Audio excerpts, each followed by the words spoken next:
Welcome to all. स्वागत आप सभी का R S sir YouTube channel पे। और हम आ चुके हैं अभी live electromagnetic induction EMI part third. Part 1 clear कर लिया है, पार्ट 2 क्लियर कर लिया है और आज पार्ट थर्ड क्लियर करने हम जा रहे हैं। बहुत इंटरेस्टिंग क्लास होगी। थोड़ा सा 2 मिनट के लिए मैं लेट हो गया, उस पीपीटी में दिक्कत था, फिर से वापस लैपटॉप से पीपीटी लगाया है तो इस वजह से थोड़ा सा टाइम लग गया। समझ आते हैं इसके लिए। जो भी आर्मी कमेंट बॉक्स में पहुंच चुकी है, क्लास में पहुंच चुकी है, एक बार हाउस द जोश के साथ में लाइक बटन पे रिप्लाई करिए। थोड़ा सा वॉइस को लेकर आपको एडजस्ट करना पड़ेगा क्योंकि ये एडवाइज है, मेरे लिए स्ट्रिक्टली एडवाइज है कि मैं अपनी वॉइस को जितना कम कर सकूं उतना कम करिए वॉइस रेस्ट के रूप में। तो उम्मीद करता हूं कि वॉइस थोड़ी सी आपको कम मिल रही होगी लेकिन क्लियर मिल रही होगी। ठीक है, जय हिंद, नमस्ते, वेलकम। सिलेक्शन बैच का ये आपका लेक्चर नंबर आपका 103 यानी लेक्चर नंबर 103 रहेगा आज का। अगर मैं यहाँ पे बात करता हूँ तो बच्चा देखिएगा, लेक्चर नंबर 103 10 बजे की हमारी क्लास। टॉपिक आपका आज का इलेक्ट्रोमैग्नेटिक इंडक्शन पार्ट थर्ड हम आज करने वाले हैं। पार्ट 1 और पार्ट 2 अगर आपने मिस किया है तो नोट्स बनाने के लिए उस क्लास को बाद में जरूर से फॉलो करें, अच्छे से उसको क्लियर करें। जो भी आर्मी पहुंच चुके क्लास में सभी को सैल्यूट, जय हिंद, नमस्ते, वेलकम। अगर हो सके तो क्लास को शेयर जरूर कर देना बच्चा। अगर हो सके आपको लगे कि यार जरूर सपोर्ट होना चाहिए हमारी टीम का हमारी क्लास के लिए, तो आप जरूर क्लास को शेयर करें, क्लास को जरूर से शेयर करें। ये हमारी टीम RS सर जो बच्चा लगी हुई है आपके लिए दिन रात एक, है ना, अपना जलवा बिखेर रही है, अपना अनुभव है, अपना एक्सपीरियंस है, अपना कंटेंट है, अपना टाइम है, सब कुछ आपके लिए न्यौछावर कर रही है, दिन रात लगे हुए हैं आपके लिए। अगर आप मुझे अनअकैडमी पे फॉलो करना चाहते हैं तो अनअकैडमी पे मेरी स्पेशल क्लास होती है सुबह 8 बजे। ये वो जो क्लास है, आज लेक्चर नंबर 26 हो गया है, आज 6 हो गया, नेक्स्ट डे 27 होगा। सुबह 8 बजे होती है टॉप 3000 सीरीज। लगभग इसमें 600-650 क्वेश्चन कंप्लीट हो गए। तो इसके लिए आपको अनअकैडमी पे मुझे फॉलो करना होगा। अनअकैडमी लर्निंग ऐप डाउनलोड करो, उसके बाद में आपको रजिस्ट्रेशन करना पड़ेगा। तो जब रजिस्ट्रेशन करोगे तो वहाँ पे कोड अप्लाई करना होता है, स्पेशल क्लास में भी और प्लस में भी सेम कोड है, RSR लाइव कैपिटल लेटर में। ये कोड डाल के आप अपने आप को रजिस्टर कर सकते हैं। उसके बाद में आप मेरे प्रोफाइल पे जाइए, ट्रेंडिंग पेज पे आपको मिल जाएगा हमारा प्रोफाइल, इस नाम से आप फॉलो करिए, क्लास का नोटिफिकेशन आएगा। ये स्पेशल क्लासेज हमारी। अगर कोई बच्चा प्लस पे ज्वाइन करना चाहता हो तो बता दो बच्चा, 19 दिसंबर से मेरा एक टॉपिक वाइज प्रैक्टिस बैच आ रहा है अनअकैडमी प्लस पे। कोई बच्चा ज्वाइन करना चाहता है तो कर सकता है। ठीक है, इसके लिए गेट सब्सक्रिप्शन पे क्लिक करिए। उसके बाद में 1 मंथ या 3 मंथ नहीं, या तो 6 मंथ या फिर 12 मंथ सेलेक्ट करें। आप हमारा कोड RSR लाइव यूज कर सकते हैं, 10% उससे ऑफ होगा और उसी प्राइस रेंज में बाकी सारे सब्जेक्ट भी आप देख सकते हैं। ये हमारा टेलीग्राम चैनल है, 25,000 प्लस बच्चे ऑलरेडी ज्वाइन है। हमारी क्लासेस की जो अपडेट होती है, क्लासेस का जो अपडेट है वो यहाँ पर हम आपको देते हैं, इन्फॉर्मेशन देते हैं, क्लासों के लिंक आपको इधर दे देते हैं। ठीक है, तो अभी क्लास स्टार्ट करने जा रहे हैं, विद्युत चुंबकीय प्रेरण इलेक्ट्रोमैग्नेटिक इंडक्शन क्लास में आपको स्टार्ट करने जा रहा हूँ। प्रत्येक टॉपिक का अलग अलग प्लेलिस्ट बना दिया गया है। फिजिक्स का प्लेलिस्ट अलग है, मैथ्स का अलग है, इंग्लिश का अलग है, सभी प्लेलिस्ट हमने अलग अलग तैयार कर दिए हैं, तो उसको लेकर टेंशन बिल्कुल भी ना लें। ठीक है, अब मैं क्लास स्टार्ट करने जा रहा हूं। एक बार मुझे जोश दिख जाए, मेरी आर्मी का जोश दिख जाए, जो आर्मी अपनी कमेंट बॉक्स में पहुंच चुकी है। बहुत इंटरेस्टिंग बताऊंगा, थोड़ा आराम से पढ़ाऊंगा, लेकिन जो भी चीज़ आपको पढ़ाऊंगा वो कंटेंट आप तक पहुंचाऊंगा, वो दिमाग में स्कैन करने की जिम्मेदारी मेरी है। आपको केवल स्क्रीन पे फोकस करके रखना है, बाकी अपना ध्यान कहीं नहीं बटाना है। बेटा मैंने इस फैमिली में 3 मेंबर बताए थे, 3 लोग हैं, एक पिताजी हैं और 2 उसके बच्चे हैं। पिताजी का नाम है इंडक्टेंस, प्रेरकत्व है, और उसके जो बच्चे हैं उनका नाम है सेल्फ इंडक्टेंस और म्यूचुअल इंडक्टेंस, स्वयं प्रेरण और अन्योन्य प्रेरण। तो उसी फैमिली के मेंबर के बारे में अपन बात कर रहे हैं, और उस फैमिली का सबसे पहला जो मेंबर है, पिताजी के बारे में यहाँ पे बात नहीं होगी क्योंकि उनकी कोई पहचान ही नहीं है, उनका कोई नाम ही नहीं है। मैं आपको क्लियर कर दूं, एक नई दुनिया में लेके जाता हूँ, उस दुनिया से वापस लेके आऊंगा। फिर ये मान लीजिए पिताजी है, ठीक है, ये क्या है बच्चा, पिताजी है, और इनके 2 बच्चे हैं। एक का नाम है सेल्फ इंडक्टेंस जिसको L से लिखा जाएगा, और एक का नाम है बच्चा म्यूचुअल इंडक्टेंस जिसको M से लिखा जाएगा। ठीक है, इनकी खुद की कोई पहचान नहीं है, इन्होंने अपनी पहचान खुद के लिए नहीं, अपनी पहचान खुद ही इन बच्चों के फ्यूचर के लिए, इन बच्चों के कैरियर के लिए दिन रात मेहनत कर रहे हैं, खान में वर्क कर रहे हैं, खेत में वर्क कर रहे हैं, कहीं प्राइवेट जॉब कर रहे हैं, कहीं पर गवर्नमेंट जॉब कर रहे हैं, अपने घर से दूर हैं लेकिन मेहनत कर रहे हैं आपके कैरियर के लिए, अपने बच्चों के कैरियर के लिए। खुद की पहचान नहीं है लेकिन बच्चों की पहचान बना दी। सेल्फ इंडक्टेंस को एल से लिखा जाता है, म्यूचुअल इंडक्टेंस यानी अन्योन्य प्रेरण को एम से लिखा जाता है। खुद का कोई सिंबल नहीं है, खुद का कोई प्रतीक नहीं है। सेल्फ इंडक्टेंस का मतलब होता है अपने आप में प्रेरित होना, खुद को मोटिवेट करना। कोई सवाल नहीं आए तो 4 न्यूटन पीछे लगाओ और बोलो अगली बार करेगा सही, फिर अपने आप से जवाब आए जरूर करूंगा। सेल्फ मोटिवेशन, स्व प्रेरण, अपने आप में प्रेरण होना। दूसरे का दूर दूर तक कोई रिश्ता नजर नहीं आए, दूसरे की कोई बात नहीं हो, उसी के बारे में हम बात करेंगे, सेल्फ इंडक्टेंस। इस इमेज को थोड़ा सा गौर से देखिएगा, मैं बहुत सारी चीजें इधर आपको समझाने वाला हूं, एक्सप्लेन करने वाला हूं, आपका कॉन्सेप्ट क्लियर करने वाला हूं, ध्यान दीजिएगा। एक ऐसी सोर्स आपको नजर आ रहा है बच्चा, ये प्रत्यावर्ती स्रोत है, ये इसका प्लस टर्मिनल है और ये माइनस टर्मिनल है। एक्चुअल में इधर से कोई करंट निकल के जा रहा है और जैसे ही ये करंट फ्लो करता है इधर आपको कुछ चुंबकीय क्षेत्र रेखाएं दिखाई देती है, अभी नहीं है, अब देखना आप देखना, ये देखिए, ये चुंबकीय क्षेत्र रेखाएं बन रही है। ये जो करंट हमने इसमें फ्लो किया उसी करंट की वजह से इस कोइल में, इस रिंग में, इस स्प्रिंग में, इस रेजिस्टेंस में, इस प्रतिरोध में, इस इंडक्टेंस में, ये अपने ये कह रहे हैं जो भी है, इसमें खुद में फ्लक्स परिवर्तन होता है, फ्लक्स में चेंज होता है और उसी फ्लक्स परिवर्तन के लिए यहाँ पे कुछ इंडक्टेंस क्रिएट होता है, कुछ प्रतिरोध उत्पन्न होता है, कुछ रुकावट उत्पन्न होती है जो पहले वाले फ्लक्स परिवर्तन का विरोध करता है। उस कुंडली में खुद में ही उत्पन्न हो रहा है, खुद की वजह से ही, इसलिए इसको सेल्फ इंडक्टेंस कहते हैं, स्व प्रेरण कहते हैं, अपने आप में प्रेरित होना कहते हैं। लेकिन मैं एक बात आपको बताऊं, ये सेल्फ इंडक्टेंस का लॉजिक क्या है, ये हमेशा अपोज करता है। अगर अपन इधर से करंट बढ़ाएंगे ना तो इधर जो करंट उत्पन्न होगा वो इसके अपोजिट डायरेक्शन में होगा, वो इसको डिक्रीज करने का प्रयास करेगा। अगर अपन इधर के करंट को डिक्रीज करेंगे, अगर इधर करंट को घटाएंगे तो ये उसको सपोर्ट करेगा, उसकी दिशा में धारा प्रवाहित करेगा, जो उत्पन्न होने वाली धारा है, जो इंड्यूस्ड करंट है वो। ये बात आपको थोड़ा सा बेसिक समझना है, जो पॉइंट टू पॉइंट अभी अपन बात करने वाले हैं।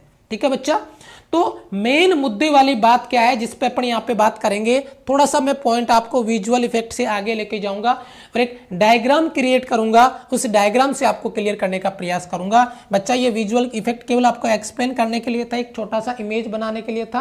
अब आते हैं मेन मुद्दे पे और वहां से कुछ इमेजेस बनाते हैं, कुछ डायग्राम बनाते हैं। बच्चा गौर से देखना मेरी बात को और समझने का प्रयास करना, ठीक है। एक बेटा कोइल है, यहाँ पे मैंने इसमें एक बैटरी लगा दिया है प्लस माइनस, इधर एक कुंजी लगा दिया है, इधर एक रियो स्टेट लगा दिया है, ठीक है, इधर एक रियो स्टेट लगा दिया है। RH धारा नियंत्रक है, ये कुंजी है, ये आपका बैटरी B है, ये प्लस और ये माइनस है, और ये आपका कोई कोइल है, कोई आपका स्प्रिंग है, कोई रिंग है जिसको अपन इस तरीके से लपेट दिया है।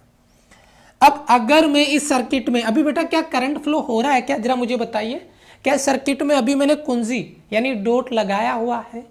क्या सर्किट अभी क्लोज है? नहीं, अभी सर्किट ओपन है। क्या इसमें करंट फ्लो हो रहा है? क्या इसमें धारा प्रवाहित हो रही है? यस और नो? नहीं। अब हम क्या कर रहे हैं कि जैसे ही कुंजी को ऑन करेंगे सर्किट में करंट फ्लो होगा। मान लीजिए इसमें धारा प्रवाहित हो रही है आई, ये जो धारा करंट आई इसमें फ्लो कर रहा है बच्चा, ये घूमता हुआ इधर से आया और इधर वापस आई आ जाएगा। अब आप मुझे एक बात बताओ, जब ये करंट इसमें प्रवाहित होगा और अगर मैं इस करंट आई इंक्रीज करता हूं, मतलब करंट है आई, इसको मैं इंक्रीज करता हूं, बढ़ाता हूं। बेटा पहली बात मैं एक सवाल और अच्छे से पूछ लूं अगर डाउट क्रिएट हो तो, बेटा मैंने कुंजी लगाने से पहले क्या इसमें कोई करंट था? नहीं सर, कोई करंट नहीं था। कुंजी लगाने के बाद में करंट है? हाँ सर है। आप एक चीज मुझे बताना, मैं जैसे ही कुंजी लगाऊंगा तो इसमें धारा प्रवाहित हो जाएगी। अगर मैं उस करंट को कांस्टेंट रखता हूं, बच्चा मेरी बात को ध्यान से समझना, अगर मैं उस करंट को कांस्टेंट रखता हूं तो बताओ इस कुंडली में जो फ्लक्स में परिवर्तन है क्या होगा? क्या धारा बढ़ रही है? क्या धारा घट रही है? धारा कांस्टेंट है। तो क्या इस कुंडली में, इस कॉइल में कोई फ्लक्स में चेंज होगा क्या? बिल्कुल भी नहीं। तो अब अगर मुझे इस कॉइल में, अगर मुझे इस स्प्रिंग में, अगर मुझे फ्लक्स में परिवर्तन करना है, मुझे करंट को इंड्यूस्ड करना है, तो मुझे करंट को बदलना पड़ेगा। और इसके लिए मैंने क्या किया है? करंट आई को इंक्रीज कर दिया है, धारा आई को मैंने बढ़ा दिया है, करंट आई को मैंने इंक्रीज किया। जैसे ही करंट को मैंने बढ़ाया और उस स्थिति में इसका अपोज करने के लिए, फ्लक्स परिवर्तन का विरोध करने के लिए, क्योंकि जैसे ही अपन धारा को बढ़ाएंगे चुंबकीय क्षेत्र बढ़ेगा, चुंबकीय क्षेत्र बढ़ेगा, करंट बढ़ेगा, चुंबकीय क्षेत्र बढ़ेगा, फ्लक्स बढ़ेगा, फ्लक्स में चेंज होगा और फ्लक्स में चेंज होने की वजह से इंड्यूस्ड ईएमएफ आ जाएगा। ईएमएफ में इसको लिख देता हूं, स्मॉल में लिख देता हूं, विद्युत वाहक बल आएगा। और उसी विद्युत वाहक बल की वजह से पहला पॉइंट, दूसरा पॉइंट, तीसरा पॉइंट और चौथा पॉइंट, उसी इंड्यूस्ड ईएमएफ की वजह से अगर सर्किट क्लोज है तो करंट क्रिएट हो जाता है, करंट इंड्यूस्ड हो जाता है और वह इंड्यूस्ड करंट है आई, जो कि नोट करना बच्चा, जो कि ये करंट है फ्लो करने वाला करंट आई, और ये करंट में इसको आई डैश लिख देता हूं बच्चा, ये इंड्यूस्ड करंट है आई डैश, ये इंड्यूस्ड करंट है आई डैश। सर ये क्या लॉजिक है? मैंने अभी बताया था कि अगर अपन इस करंट को बढ़ाएंगे तो इंड्यूस्ड करंट उसका अपोज करेगा, उसका विरोध करेगा, जो कि मैंने डायग्राम में शो कर दिया है। दूसरी चीज अगर मैं इधर शो करूं, दूसरा पॉइंट अगर मैं डालूं, ये एक्सप्लेनेशन के लिए, समझने के लिए, फील करना इस बात को। अगर मैं करंट आई को डिक्रीज करता हूं, मैग्नेटिक फील्ड डिक्रीज होगा, फ्लक्स डिक्रीज होगा, और फ्लक्स में चेंज की वजह से ईएमएफ आएगा, विद्युत वाहक बल आएगा और इंड्यूस्ड करंट आएगा। लेकिन इस बार जो आई डैश करंट है, ये धारा घट रही है तो इसको सपोर्ट करेगा, वो कम हो रही है तो ये उसको बढ़ाएगा। यही तो बात है भाई, करंट घट रही है तो इस बार उस कंडीशन में मैं नए कलर से डायरेक्शन बता देता हूं, ये फ्लो करने वाला करंट है और ये आपका आई और ये आपका आई डैश, ये दोनों सेम डायरेक्शन में होंगे इस कंडीशन के लिए। इस बार सपोर्ट करेगा, मतलब धारा घट रही है तो ये कह रहा है कि नहीं बढ़ना है, तेरे को घटने नहीं देंगे सर, धारा घट रही है, करंट घट रहा है और ये क्या करे ना, बढ़ना है, ये बढ़ाता है, सपोर्ट करता है। पहले बढ़ रहा था, बोला ना घटना है, अपोज करेंगे, विरोध किया। यही है आपका सेल्फ इंडक्टेंस। अपने आप में उसी कोइल में धारा का मान बढ़ाओ, खुद मोटिवेट हो और खुद में अपने आप में इंडक्टेंस क्रिएट करना, फ्लक्स में परिवर्तन करना और विद्युत वाहक बल उत्पन्न करना। पहला वाला एक बेसिक कॉन्सेप्ट दिया है। अभी तो मैंने इसकी फॉर्मूले वगैरह स्टार्ट ही नहीं किए, अभी तो मैंने आपके दिमाग में कॉन्सेप्ट पहुंचाने का प्रयास किया है कि एक्चुअल में हो क्या रहा है इधर। बाकी क्लासें यहां से स्टार्ट हो रही है जहां से मैं अब लिखने वाला हूं, जहां से मैं इसका फॉर्मूला लिखने वाला हूं। ठीक है, यस सर, हाँ बिल्कुल बिल्कुल बिल्कुल बेटा, ठीक है, यस ओके। तो अब देखिए, अब अपन बात यहां से करेंगे। बहुत अच्छा प्यार और आपका सपोर्ट। अब मैं क्या कह रहा हूं बच्चा, एक चीज आपने नोटिस किया, फाई समानुपाती आई होगा बच्चा, यस और नो। मैंने करंट बढ़ाया तो बताओ फ्लक्स बढ़ा के नहीं बढ़ा, मैंने करंट घटाया तो बताओ फ्लक्स घटा के नहीं घटा, यस और नो। तो लॉजिक तो वहीं पे है और अपनी पूरी कहानी तो इसी पे टिकी हुई है। फाई डायरेक्ट प्रोपोर्शनली है आई के, यानी फाई समानुपाती आई, बात खत्म। अगर इस कोइल में नंबर ऑफ टर्न्स अगर n है, अगर नंबर ऑफ टर्न्स n है तो मैं इधर लिख दूंगा n फाई डायरेक्ट प्रोपोर्शनली आई। है किसी बच्चे को कोई एतराज? अगर मैं प्रोपोर्शनली साइन हटा देता हूं इधर से तो एन फाई बराबर क्या एल आई, मैंने सही लिखा है क्या? एन फाई बराबर एल आई सही लिखा है क्या? एल क्या है? Mutual sorry self inductance, coefficient of self inductance, स्व प्रेरण गुणांक। एल कांस्टेंट है, क्या मैं इसको इस तरीके से लिख सकता हूँ, L बराबर N फाई बटा आई? सर काहे नहीं लिख सकते, जरूर लिख सकते हैं। मुद्दे की बात पे आ गया हूँ मैं यहाँ से भी चैप्टर स्टार्ट कर सकता था, लेकिन ये चीज़ जो मैंने आपके दिल दिमाग गुर्दे फेफड़े तक पहुँचाई है शायद वो नहीं पहुँच पाती। और यही है हमारी क्लास की खूबसूरती कि हर चीज़ को हम वहाँ तक पहुँचाने का प्रयास करते हैं, एफर्ट हम पूरा लगाते हैं। कोई कमी रह जाए फिर भी वो बात अलग होती है, हम अपना एफर्ट पूरा लगाते हैं, पूरा प्रयास करते हैं कि बच्चे तक कॉन्सेप्ट पहुँचे कि एक्चुअल में ये हो क्या रहा है, ये वर्क कैसे कर रहा है। फाई समानुपाती आई, करंट में चेंज होगा फ्लक्स के चेंज के साथ में। फाई समानुपाती आई एन फाई, अगर नंबर ऑफ टर्न्स एन है, ये बेटा यहाँ से ध्यान देना, एन फाई डायरेक्ट प्रोपोर्शनली आई या एन फाई बराबर एल आई या एल बराबर एन फाई बटा आई। बताओ किसी बच्चे को कोई दिक्कत है तो बताओ, किसी बच्चे को कोई दिक्कत है तो बताओ, जल्दी से बताओ। यहाँ तक मैं आगे बढ़ना चाहूँगा और एक खूबसूरत फॉर्मूला लिखना चाहूँगा, ठीक है बच्चा। एल बराबर बेटा एन लिखा मैंने, क्या मैं साइड में एक बात लिख सकता हूँ, अगर फाई के लिए मैं अगर बी ए लिखूं तो कोई बच्चे को ऐतराज है क्या? फाई बराबर बी ए कॉस थीटा, अगर थीटा बराबर 0 होता है तो मान लीजिए फाई की जगह मैं क्या लिख रहा हूं बच्चा, बी ए बटा आई। मैंने इसको ट्रिक क्या बनाया था बच्चा, याद रखना, क्या ट्रिक थी उसकी, वो एल था, एल बराबर बना, है ना। देखना बच्चा, ले बना आई, ले बना आई है, वो कहते हैं ना बना जी, ले बना आई, यानी बना जी अभी हम तैयार होके आ रहे हैं, आपके साथ कहीं घूमने जा रहे हैं, तो ले बना आई, ले बना आई, ये फाई का वैल्यू पुट करने के बाद में आ जाएगा। तो अपनी इसकी ट्रिक बना सकते हैं इधर से, जो मैं आपको लिखवा देता हूं। ले, एल का मतलब क्या बच्चा, ले बना आई, और ये नीचे बटे में क्या आ रहा बेटा, आई, ले बना आई, ठीक है बच्चा। ये ट्रिक हमारा बन जाएगा जो आपको अपने नोट्स में डालना है।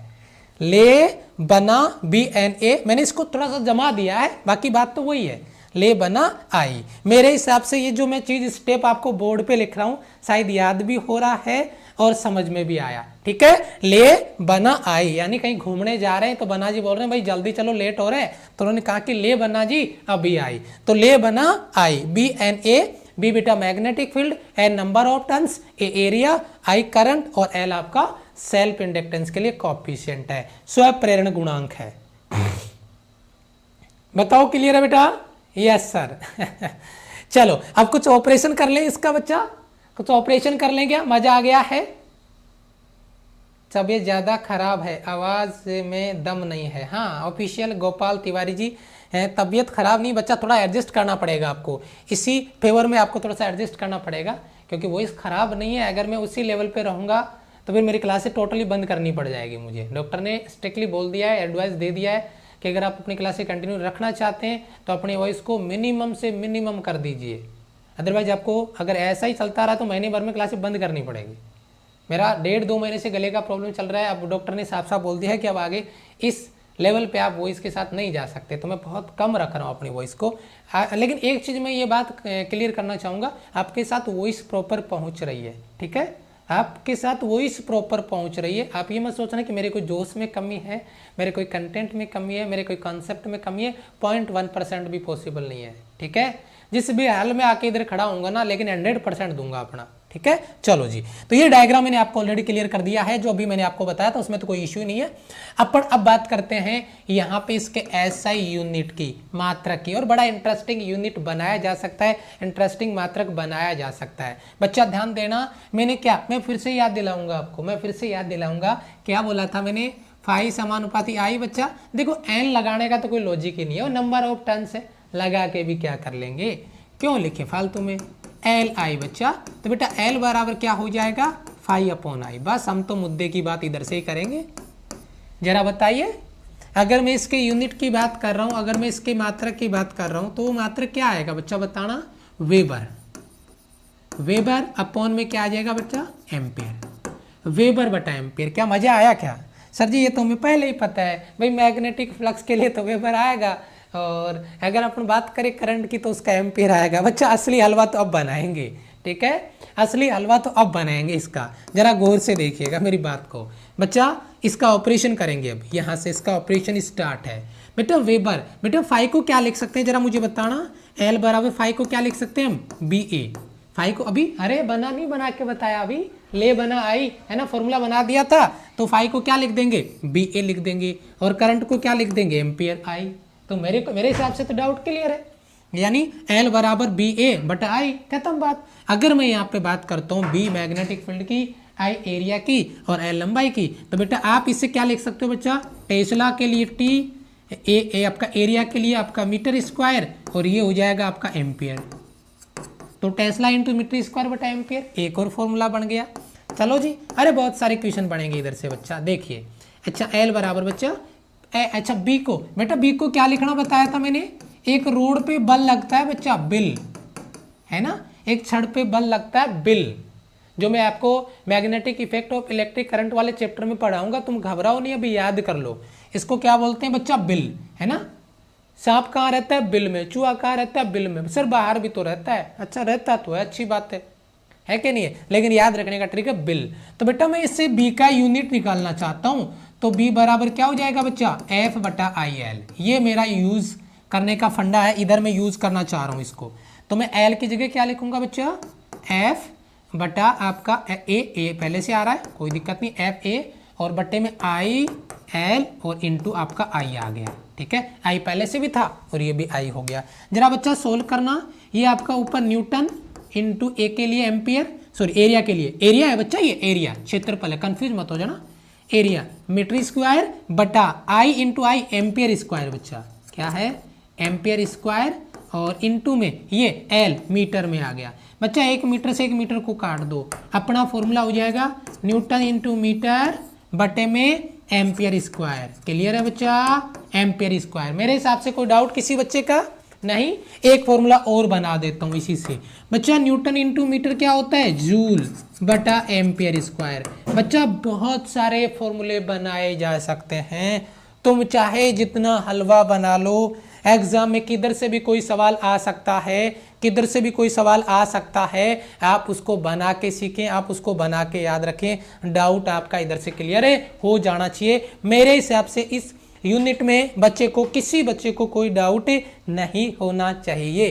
बेटा बनाना सिखाया है मैंने, अब बना के याद रखेंगे, रट्टा मारने का कोई ज़रूरत नहीं है। ये आ सकता है, ये आ सकता है बच्चा, ये आ सकता है, ये आ सकता है, कोई भी फॉर्मूला एग्जाम में आपको देखने को मिल सकता है।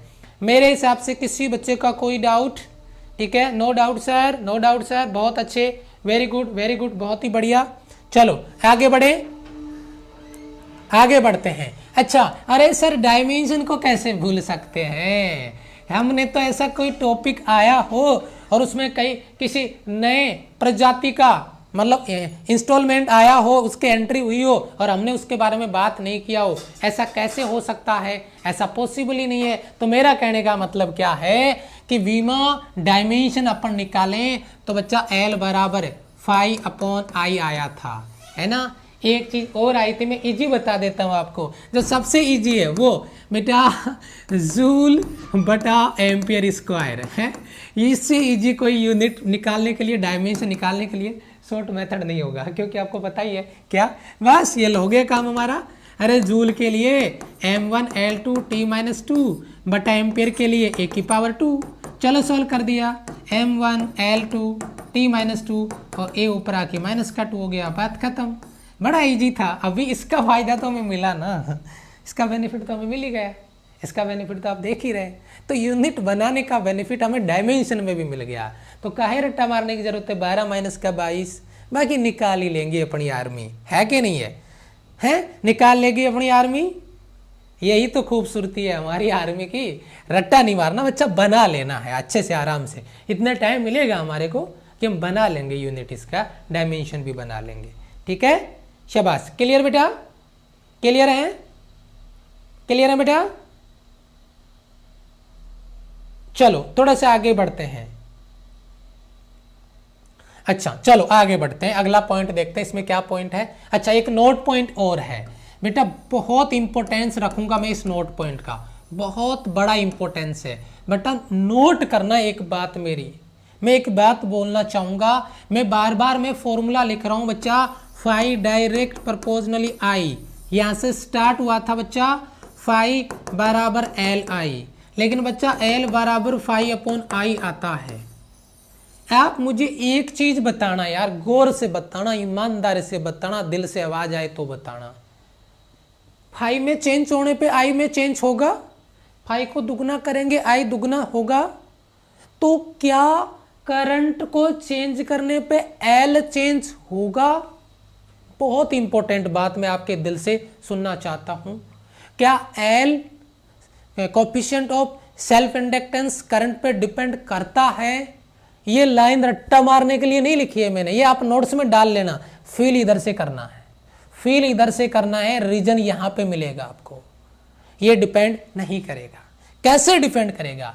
किसी भी कोइल के लिए, किसी भी कुंडली के लिए जो सेल्फ इंडक्टेंस है, स्व प्रेरकत्व का जो कोफिशिएंट है एल है, वो ये है कुंडली के प्रवाहित होने वाली धारा पर डिपेंड नहीं करता है। सर ये तो इन्वर्सली प्रोपोर्शनल है ना आई के। अरे बहुत अच्छी बात बोली सर, तो आई को दुगना करेंगे तो एल आधा हो जाएगा सर, हैं? कहाँ से हो जाएगा भाई? अगर तू आई को दुगना करेगा तो यार फाई भी तो दुगना होगा, और अगर फाई दुगना होगा और आई दुगना हो गया तो एल कहाँ चेंज हुआ? बताओ कहाँ परिवर्तित हुआ? मैं कहूँगा जहर सवाल जब बनाए जाते हैं ना तो इन्हीं कॉन्सेप्ट को ढूंढा जाता है, इन्हीं कॉन्सेप्ट को ढूंढा जाता है। बच्चा गलत करता है, बच्चा फॉर्मूले के हिसाब से सोच रहा है, गलत कर दिया बच्चे ने। लेकिन जो जहर, और मैं आपको बता रहा हूँ कि जब मैं जहर बोर्ड पे लिख दिया है तो फिर लिखा हुआ ही काफ़ी है कि जहर का मतलब इस तरीके से कैसे सवाल घुमाया जा सकता है, इधर से कैसे क्वेश्चन बनाया जा सकता है। L does not depends on current in coil, L does not depends on current in coil. जो कोइल में करंट है उस पर एल डिपेंड नहीं करता है, सेल्फ इंडक्टेंस का जो कोफिशिएंट है वो डिपेंड नहीं करेगा बच्चा। ठीक है, हाँ अगर आई इंक्रीज करोगे तो फाई भी इंक्रीज कर जाएगा, तो डिपेंड होने का कोई मतलब ही नहीं आता। चलो जी बहुत बढ़िया, थैंक यू, फंसते हैं सर, बहुत अच्छा। अब देखिए एक इंटरेस्टिंग मैंने केस डाल दिया है, केस नंबर 2। इस केस की एक बार लाइन पढ़ लो और मुझे बताओ, लाइन पढ़ लो और मुझे बताओ यहां तक क्लियर है? फिर मैं आगे बढ़ना चाहूंगा, थोड़ा सा मैं पानी ले लेता हूं।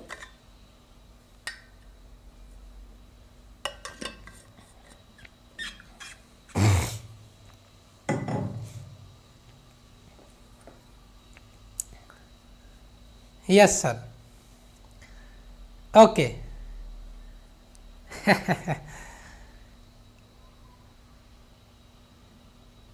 Okay okay okay okay. देखो बेटा, जब कुंडली में प्रवाहित धारा का समय के साथ में परिवर्तन होता है, बच्चा आपने कभी, जैसे मैं आपको बताता हूँ, V बराबर क्या होता है बच्चा? V बराबर S अपॉन टी या del S upon del T, है ना? कुछ नहीं। जब अपन इसको चेंज होने पे आए, परिवर्तन पे आए, तो फिर अपन इसको कैसा लिख देते हैं? करंट कांस्टेंट नहीं है, डिस्प्लेसमेंट कांस्टेंट नहीं है, नियत नहीं है, ds अपॉन dt, उसको डिफ्रेंशिएट कर दिया। दिमाग में उतारूंगा, लेकिन जो अब तक सीखा उसी को मेकअप उसी का करूंगा, नई दुनिया में नहीं लेके जाऊंगा। नई दुनिया में लेके गए तो हर बार नई चीज़ आपके दिमाग में घुसाएंगे, तो फिर पीछे वाली चीज़ें लिंक कैसे होगी? और पीछे वाली चीज़ें लिंक नहीं होगी तो मज़ा कैसे आएगा? चलो जी अपन इसको लिंक करते हैं। ध्यान दीजिए मेरी बात पे, कॉन्सेप्ट पे ध्यान दीजिए। अगर करंट टाइम के साथ में चेंज होता है तो बच्चा फाई डायरेक्ट प्रोपोर्शनली आई था, फाई डायरेक्ट प्रोपोर्शनली आई था। अगर मैं इसको एन फाई डायरेक्ट प्रोपोर्शनली आई लिख दूं, यहां तक आपको कॉन्सेप्ट पता है? यस और नो? मतलब मैंने जो बात यहाँ पे लिखी है वो सभी बच्चों को क्लियर है? क्लियर है कि नहीं? मैंने जो कॉन्सेप्ट लिखा वो क्लियर है कि नहीं? ठीक है, यस सर। अब आप मुझे एक बात बताइए, अगर मैं इसको करंट चेंज करने के लिए अगर डिफरेंशिएट करता हूँ तो एन को बाहर ले लिया और इधर आ गया आपका D phi upon D T, और अगर मैं इसको प्रोपोर्शनल रखता हूँ कोई दिक्कत नहीं है, D I upon D T. भाई परिवर्तन तो समय के साथ में होगा, परिवर्तन तो समय के साथ में होगा, यस और नो? मानते हो आप इस बात को? जो चेंज है, जो परिवर्तन है, वो तो करंट के साथ में होगा ना। परिवर्तन तो वहीं पर आपको देखने को मिलेगा, बहुत ही अच्छा परिवर्तन होगा, बहुत ही अच्छा चेंज होगा, जिसके बारे में अपन बात कर रहे थे। बड़ा अच्छा परिवर्तन होगा जो आपको नोट करके रखना है, ठीक है? यस, बहुत ही बढ़िया पॉइंट आपका, बहुत ही बढ़िया पॉइंट आपका। इसको खाली करके डालना था। हाँ, तो N D phi upon D T, अब प्रोपोर्शनली आ गया। अब एक चीज मुझे बताइए, अगर मैं लेता हूं एन डी फाई अपॉन में डी टी और बराबर अगर मैं L D I upon D T लिख दूं तो किसी बच्चे को ऐतराज है क्या? देखो नई चीज कुछ नहीं कराऊंगा बच्चा, इस बात से मुझे आप बता दीजिए किसी बच्चे को ऐतराज है? मैंने तो वही काम किया जो पीछे किया था। अच्छा चलो मैं अब क्या लिख देता हूँ, एल लिख देता हूँ। एल बराबर क्या होगा बच्चा, एन डी फाई अपॉन में डी टी बट्टे में आ जाएगा आपका D I upon D T. तो बस हमारा काम तो हो गया, हमारा काम तो हो गया। हमने तो फॉर्मूला बना दिया, हमने तो फॉर्मूला बना दिया। बताओ किसी बच्चे को दिक्कत है तो? हमने तो फॉर्मूला बना दिया, जल्दी बताइए। हमने तो फॉर्मूला बना दिया,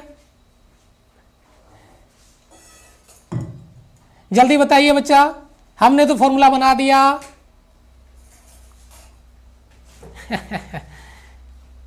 बहुत बढ़िया। अब आप एक चीज मुझे इस चीज का, ये फॉर्मूला हो गया, इसको स्टार लगा दिया, नया कुछ नहीं कर रहे। बच्चों का फील बड़ा गजब है? अच्छा एक चीज बेटा, अगर मैं यहाँ पे फेराडे पे लेके जाऊँ आपको तो क्या मानना आपका? फेराडे लो। फेराडे क्या कहता है? ई बराबर माइनस का एन, अगर है तो, नहीं तो D phi upon D T. अगर नहीं है तो कोई बात नहीं है जी, rate of change in magnetic flux induced EMF के बराबर है। मानते हो इस बात को? अरे गुरुजी क्या मेकअप है, क्या खतरनाक लेवल पे मेकअप कर दिया है? खतरनाक लेवल पे मेकअप कर दिया है भाई साहब। ये चीज नजर आती है क्या इधर? तो क्या मैं उसकी जगह, इसकी जगह क्या मैं ई लिख सकता हूं? सर लिख सकते हैं, ई बराबर आपका माइनस लगा लो L D I upon D T. यह है वह इंड्यूस्ड ईएमएफ सेल्फ इंडक्टेंस के लिए। मैं कोई डेरिवेशन नहीं करवा रहा। बच्चा सोच रहा होगा कि सर डेरिवेशन के लिए मना करते हैं, आज खुद ही करवा रहे। नहीं, मैं ये फॉर्मूला बना कैसे, हमने बनाया कैसे, कोई डेरिवेशन पार्ट नहीं है। ये चीज इसमें कैसे कन्वर्ट हुई, मैं डायरेक्ट लिख देता, बोल देता रट्टा मार लो, आप रट भी लेते, लेकिन वो परमानेंट नहीं होता। ये चीज अगर लिंक हो रही है तो पहले लिंक करना है हमारे को, ई बराबर माइनस का L D I upon D T. ये वो फॉर्मूला जहां से हमें दिलो जान से न्यूमेरिकल देखने को मिलेंगे, दिलो जान से न्यूमेरिकल देखने को मिलेंगे, ई बराबर माइनस का L D I upon D T. फिर बच्चा पूछ लेगा सर माइनस, अरे बेटा वही होने वाला अपोज, वही होने वाला विरोध जो एल को रिप्रेजेंट करेगा, नेगेटिव साइन को रिप्रेजेंट करेगा। तो मेरे हिसाब से किसी बच्चे को कोई डाउट इसमें से नहीं आया होगा। टोटल जहर पीने के लिए, वाह बहुत बढ़िया। तो ई बराबर माइनस का L D I upon D T. Like पे मैंने अभी तक क्लास स्टार्ट होने के बाद में नहीं बोला है, अब मेरी नजर पड़ी है 489 लाइक्स है और 500 प्लस स्टूडेंट लाइव है, बहुत अच्छा। चलो कोई बात नहीं है। तो ये फॉर्मूला बच्चा कैसे बना, ये एल के लिए ये भी बहुत इंपॉर्टेंट है, लेकिन इससे न्यूमेरिकल नहीं बनता, इससे बच्चा न्यूमेरिकल नहीं पूछा गया है। इसका कोई रिलेशन पूछ ले, न्यूमेरिकल नहीं, न्यूमेरिकल यहां से, न्यूमेरिकल यहां से बनेगा। बताओ डाउट है किसी बच्चे का? डाउट है किसी बच्चे का? आगे बढ़ रहा हूं मैं, ठीक है। देखिए अगले पॉइंट, यहां तक तो मेरे को नहीं लगता कि किसी बच्चे को कोई प्रॉब्लम रही होगी, अच्छे से क्लियर किया, याद भी किया है, स्कैन भी किया है हमने। अब कुछ स्पेशल नोट पॉइंट हम यहाँ पे डाल रहे हैं जो आप तक पहुंचाने का प्रयास कर रहे हैं, जो आप तक बहुत अच्छे से पहुंच जाए। वो क्या है? एक पतला वायर ले लिया। एक बहुत इंटरेस्टिंग बात बताऊंगा बच्चा, गौर से देखिएगा। आपके पास एक वायर है, इस वायर का क्या रेजिस्टेंस 0 हो सकता है क्या? जरा मुझे सोच के बताना। बोला यार गुरुजी वायर है तो कुछ ना कुछ रेजिस्टेंस तो होगा यार। यार रेजिस्टेंस 0 तो नहीं हो सकता सर। मैं भी वही बोल रहा हूं, लेकिन ये वायर है, क्या ये कोइल है? क्या ये रिंग है? क्या ये स्प्रिंग है? नहीं सर, ये तो वायर है। अच्छा वायर है तो आर तो 0 नहीं हो सकता, लेकिन सर एल 0 जरूर हो सकता है। मतलब जो आपने ये पतला वायर लिया है, ये वायर आपने इधर लगाया है, तार आपने जो लगाया है इधर, इस वायर के लिए रेजिस्टेंस 0 हो सकता है ना? कभी नहीं हो सकता। हाँ बट क्या इंडक्टेंस 0 हो सकता है? हाँ जरूर हो सकता है, क्योंकि ये तो सर वायर है, कोयल थोड़ी ना है। हम तो कोयल की बात करेंगे, कोयल बोले तो कुंडली की बात करेंगे। क्या ये कोयल है इधर? नहीं है। ये जो हमने रेजिस्टेंस दिखाया वो केवल आर को रिप्रेजेंट करेगा, एल को नहीं। अगर वायर पतला है तो ये बात समझानी चाहिए। मैंने इधर से कोई कॉन्सेप्ट लिंक किया जा सकता है, कोई कॉन्सेप्ट आपका बनाया जा सकता है फुल कंपैरिजन के साथ में। क्या सर हम इसकी दूसरी कंडीशन बनाना चाहे क्या? मैं बताता हूं कैसे। पहला वायर था, रेजिस्टेंस जीरो नहीं है लेकिन एल जीरो है, एल आपका जीरो है, जिसके बारे में अपन इधर बात करें तो एल का वैल्यू जीरो आपको इधर देखने को मिल जाएगा, पॉइंट आपको नोट करने को मिल जाएगा, देखने को मिल जाएगा। लेकिन अब मैं थोड़े से आगे लेके चलूं, ये 0.1 मान लीजिए बच्चा मेरा, और ये 0.2 मान लीजिए, ठीक है। ऊपर वाली बात बाद में करूंगा, पहले मैं इस पॉइंट की बात कर लेता हूं। बेटा ये क्या नजर आ रहा है आपको? ये क्या है बच्चा? ये एक कोयल है सर। क्या इस कोयल के लिए आर जीरो है? सर जी आर जीरो नहीं है, आर जीरो नहीं है। क्या इसके लिए एल जीरो है? नहीं सर, इस बार तो एल भी जीरो नहीं होगा, क्योंकि रिंग बन गया है, एक कोयल बन गया, एक स्प्रिंग बन गया है। अगर मैं इसको आर एल सर्किट में कन्वर्ट कर दूं तो इस आर का वैल्यू तो यहां पे तो आर जीरो नहीं है, does not equal to R, zero नहीं होगा, लेकिन इधर एल जीरो होगा। लेकिन इधर ना आर जीरो होगा और ना एल जीरो होगा, ना आर जीरो होगा ना एल जीरो होगा। इसे आर एल सीरीज कॉम्बिनेशन कहते हैं। ये आपका एल सी आर सर्किट का एक पॉइंट था जो अभी एनसीईआरटी में हटा दिया गया है। पहले 2005 के आसपास ये पूरा का पूरा था, L R R L L C R C L सब था। अब केवल आर एल सी है और एल सी आर है, बस इतना सा है। तो ये पॉइंट आपको नोट आउट करना है। यहाँ पे जो बात मैंने लिखी, मैंने क्या लिखी एक बार मैं फिर से रिपीट कर दूं बच्चा, नई दुनिया में लेके चलता हूँ, फिर से रिपीट कर देता हूँ। अगर कोई वायर है, पतला वायर है, ठीक है, तो उस वायर के लिए आर कभी जीरो नहीं हो सकता, लेकिन एल जीरो हो जाएगा। उसी की जगह अगर बच्चा कोई कोयल है तो क्या उसका आर जीरो हो सकता है? कभी नहीं। क्या उसका एल जीरो हो सकता है? कभी नहीं। ये दो बात आपके दिमाग तक अगर पहुंच गई है तो मैं आगे की बात करूंगा। क्या लिखा है? आर का क्या रोल है, आर का क्या भूमिका है, ठीक है, क्या रोल है आर का? धारा प्रवाह का विरोध, प्रतिरोध क्या कर सकता है? हैं क्या कर सकता है? सांप का बच्चा सांपी का तो काम करेगा, काटने का तो काम करेगा, डसने का ही तो काम करेगा, है ना। हमारी मारवाड़ी भाषा में बोलते हैं, बोला उंदरा को बच्चे तो बिल्ली खोद सी है, मतलब चूहे का जो बच्चा होगा वो तो बिल्ली बनाएगा ना, जो चूहा बनाएगा वही तो काम करेगा, ठीक है। तो धारा प्रवाह का विरोध, अपोज क्या कौन करेगा? रेजिस्टेंस करेगा, प्रतिरोध करेगा। अब इस तार को कुंडली के रूप में रूपांतरित कर दिया। अब यहां पे उसी वायर को जब आपने कोयल में बदल दिया तो अब एल जीरो नहीं है, आर तो पहले ही जीरो नहीं था, अब एल भी जीरो नहीं है, यानी आपका ये सर्किट बन गया आपका आर एल सर्किट। मेरे हिसाब से जो बात मैं आपको समझाने का प्रयास कर रहा था वो शायद समझ गए होंगे आपका, लेकिन इंपॉर्टेंट चीज आपको जो मैं समझानी थी वो मैंने क्लियर कर दिया है, ठीक है। Yes sir. अब देखो, अब इन दोनों का रिजल्ट मैं आपको पहुंचाता हूं। इन दोनों का रिजल्ट क्या है उस पर अपन थोड़ा सा पहुंचते हैं। इन दोनों का रिजल्ट क्या है? एल का भूमिका, ये आएगा, अब आएगा मजा। आर का रोल था करंट आई को रोकना, करंट को फ्लो होने से रोकना। उसी वायर को जब आपने रिंग बना दिया तो क्या, अब आर का रोल क्या है? आर का रोल भी, दिक्कत तो इसको भी है भाई, ये भी करंट का ही अपोज करेगा, ये भी धारा प्रवाह का ही अपोज करेगा, यही धारा प्रवाह का ही विरोध करेगा। लेकिन लेकिन लेकिन लेकिन लेकिन एक लॉजिक है। एक लॉजिक क्या है? अगर करंट कांस्टेंट हुआ, पीछे मैंने बताया था ना, मैंने एक डायग्राम बनाया था ना अभी पीछे शुरुआत में, कुछ याद आया, फील आया? ये बैटरी था, ये कुंजी था, इधर रियोस्टेट था, उसको मैंने हटा दिया। मैंने क्या बोला? अगर आई कांस्टेंट है तो क्या कोई इसमें इंड्यूस्ड ईएमएफ आएगा, फ्लक्स में चेंज होगा, कोई इंड्यूस्ड करंट आएगा, इंड्यूस्ड इंडक्टेंस आएगा? नहीं। अगर करंट कांस्टेंट है, अगर करंट कांस्टेंट है तो एल नाम का जो बंदा है आसपास में ही नहीं भटकेगा, दिखाई नहीं देगा। एल क्या है? एल नहीं जानते भाई कौन एल, हम तो सेल्फ इंडक्टेंस के कोफिशिएंट को जानते ही नहीं, क्योंकि करंट कांस्टेंट है। अरे एल जब भी आएगा जब करंट में चेंज होगा, करंट में परिवर्तन होगा।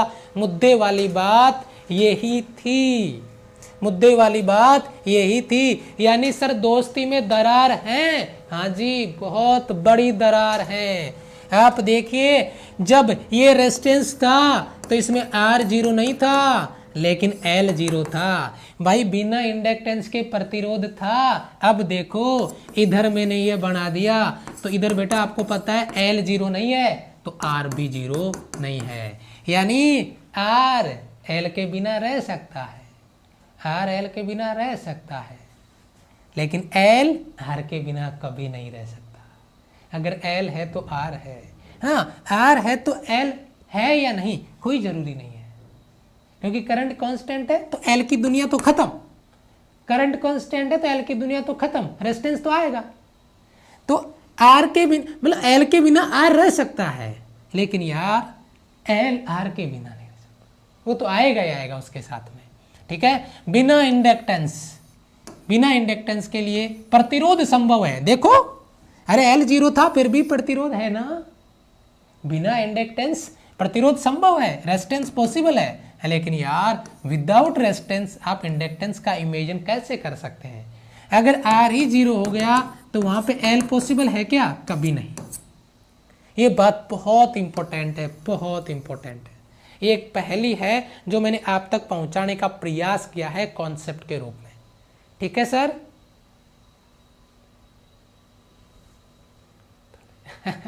अरे सर हैं तो हम लोग हैं, नहीं तो हम भी नहीं, नहीं बेटा ऐसी बात नहीं है। देखो हम यहाँ पे खड़े हैं और हम चाहते हैं कि आप जल्दी से जल्दी निकल लो, हैं। अरे कौन इंस्टीट्यूट वाला ये चाहता होगा, कौन स्कूल वाला चाहता होगा, कौन टीचर ये चाहता होगा कि बच्चा फेल होकर मेरी क्लास में वापस आके बैठे, नहीं चाहता होगा शायद। और टीचर ही वो इंसान है जो हमेशा ये सोचता है कि मेरा बच्चा पढ़ लिख के आगे जाए। बाकी सब अगरबत्ती करते हैं, डॉक्टर अगरबत्ती करता है, सारे दिन बीमार रहे, सब बीमार रहे। और पंचर वाला बैठा वो सोचता है कि जो भी गाड़ी इधर से जाए सब पंचर इधर ही हो जाए, सब यही अगरबत्ती करते हैं। एक टीचर एक ऐसा प्रोफेशन है जिसमें वो सोचता है कि मेरा बच्चा आगे जाए, वो कभी नहीं सोचता कि मेरा बच्चा फेल हो, ये बात याद रखना, ठीक है। चलो अगले वाले पॉइंट पे आते हैं। पॉइंट नंबर 5 क्या है, और शायद इससे सवाल आपने सॉल्व किया होगा। बहुत तगड़ा सवाल बनता है, बहुत गजब, टोटल जहर सवाल यहां से जिसकी मैं बात कर रहा हूं। क्या L विद्युत परिपथ में धारा परिवर्तन का विरोध करता है, L करंट चेंज का अपोज करता है, इसे विद्युत परिपथ का इनर्शिया कहते हैं, जड़त्व कहते हैं। जो मैकेनिक्स की अगर अपन बात करें वहां पे जो मास इनर्शिया के रूप में आता है, जड़त्व के रूप में आता है, जो मोशन का अपोज करता है। अगर गतिशील है तो गतिशील रहना चाहता है, मोशन का इनर्शिया। रेस्ट में है तो रेस्ट में रहना चाहता है, पता है ना आपको ये बात। उसी बात पे मैं आगे बढ़ता हूँ। क्या अगर इलेक्ट्रिक करंट के लिए कोई पूछे कि इलेक्ट्रिक सर्किट में कौन है इनर्शिया की जगह, तो हम कहेंगे सेल्फ इंडक्टेंस या इंडक्टेंस L। अपोज करता है, विरोध करता है, वही उसका इनर्शिया है। एक बहुत इंपॉर्टेंट सवाल है बच्चा, बहुत इंपॉर्टेंट, एक बार याद कर लें सारे बच्चे फटाफट से। बेटा इलेक्ट्रिक सर्किट के लिए, इलेक्ट्रिक करंट के लिए, परिपथ के लिए अगर कोई आपको इनर्शिया पूछे तो उसका जवाब होगा आपका इंडक्टेंस, स्वप्रेरकत्व है। चलो जी बहुत बढ़िया। अब थोड़ा सा आगे बढ़ते हैं। कॉम्बिनेशन ऑफ इंडक्टेंस, अरे मजा आ गया, क्या बेहतरीन लेवल का सवाल बनाने वाले हैं, मजा आएगा टॉप लेवल पे। कैसे बेटा कॉम्बिनेशन ऑफ इंडक्टेंस, इसके 1-2 सवाल हमने प्रैक्टिस में डाले, एग्जाम में भी आ सकते हैं। क्या बच्चा, अरे रेजिस्टेंस आता है क्या गुरुजी? आता है, बस हो गया काम। अगर रेजिस्टेंस आता है तो अपना काम हो गया। कैसे देखो, कॉम्बिनेशन ऑफ आपके इंडक्टेंस, तो मैं कह सकता हूँ कॉम्बिनेशन ऑफ रेजिस्टेंस का कॉपी पेस्ट। यस, कैसे? अगर मैं सीरीज कॉम्बिनेशन की बात करूं, अगर मैं श्रेणी क्रम की बात करूं, सेम एज इट इज आपका जो कॉन्सेप्ट आता है वो ये मान लीजिए, ये पहला कोइल है, ये दूसरा कोइल है, ये L1 है और ये L2। ये बच्चों कौन सा कॉम्बिनेशन है? सीरीज। तो बच्चा L इक्विवेलेंट क्या होगा?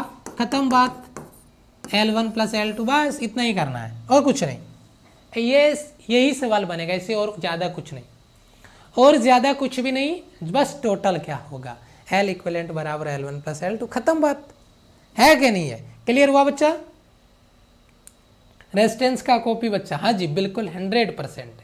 आगे बढ़ते हैं, पैरेलल में लगा लो गुरुजी। अरे भाई पैरेलल में क्या लगाना, इसमें क्या सोचना, वही रेजिस्टेंस वाला कॉपी पेस्ट है जो हमने इधर लगाया है, रेजिस्टेंस का कॉपी पेस्ट हाँ बिल्कुल।